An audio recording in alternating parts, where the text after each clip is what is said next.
बच्चों, welcome back to ASR class. तो बच्चों, आज हम पढ़ेंगे रेखीय आवर्धन मैग्निफिकेशन। ठीक है बच्चों, देखो अब रेखीय आवर्धन क्या होता क्या है। ठीक है, कहते हैं देखो हमारे पास क्या है, कोई भी गोलीय दर्पण है। ठीक है, और ये है वस्तु। ठीक है, तो गोलीय दर्पण, ये हमने इसकी एक साइड पॉलिश कर दी, और ये है हमारे पास प्रतिबिंब।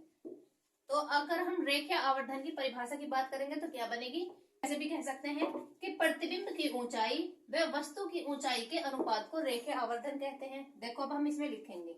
ठीक है, चलो रेखीय आवर्धन कैसे कहेंगे, प्रतिबिंब की लंबाई ऊंचाई, प्रतिबिंब की ऊंचाई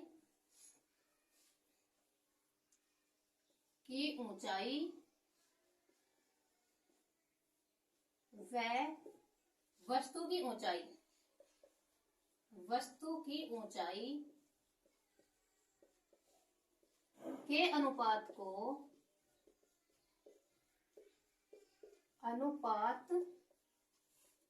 रेखीय आवर्धन कहते हैं। ठीक है बच्चों, रेखीय आवर्धन कहते हैं। अब रेखीय आवर्धन को हम m से प्रदर्शित करते हैं, इसे m से प्रदर्शित करते हैं, m से प्रदर्शित करते हैं। अब ये m कहां से आया, m लिया है हमने यहां से मैग्निफिकेशन से। ठीक है, रेखीय आवर्धन को हम क्या बोलते हैं, मैग्निफिकेशन। तो ये m लिया है हमने यहां से। अब देखो इसका सूत्र क्या बनेगा, तो m बराबर रेखीय आवर्धन बराबर क्या हो जाएगा, प्रतिबिंब की ऊंचाई बटे वस्तु की ऊंचाई। ठीक है, ऐसे भी लिख सकते हैं हम, और या फिर ये लिख सकते हैं हम, प्रतिबिंब की लंबाई व वस्तु की लंबाई के अनुपात को क्या बोलते हैं, रेखीय आवर्धन। तो v अपॉन यू, m बराबर v अपॉन यू भी हो जाएगा। ठीक है, चलो देखो, एक तो v अपॉन यू, या फिर हम इसको ऐसे भी लिख सकते हैं, m बराबर I अपॉन ओ। ठीक है, I क्या है, इसमें इमेज है, प्रतिबिंब है, और O क्या है, ऑब्जेक्ट है, वस्तु है। ठीक है बच्चों, चलो आया समझ में।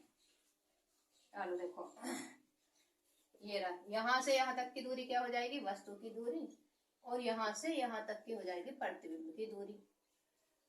ठीक है, चलो तो ये हो गया हमारा रेखीय आवर्धन। तो इससे पिछली वाली कक्षा में हमने पढ़ा था, हाँ देखो इसे हम ऐसे भी लिख सकते हैं, m बराबर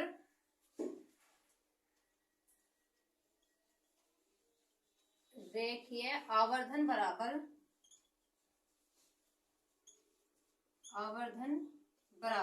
प्रतिबिंब की ऊंचाई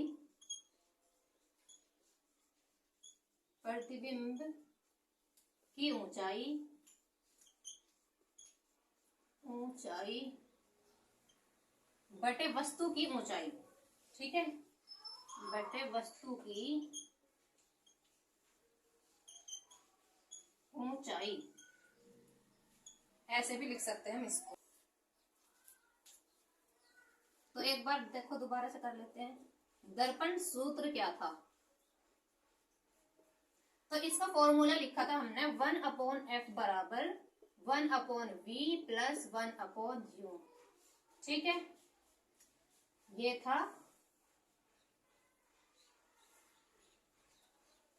दर्पण सूत्र। और एक हमने पढ़ा था वक्रता त्रिज्या वाला। ठीक है, वक्रता त्रिज्या वाला लिखा था हमने r बराबर 2f।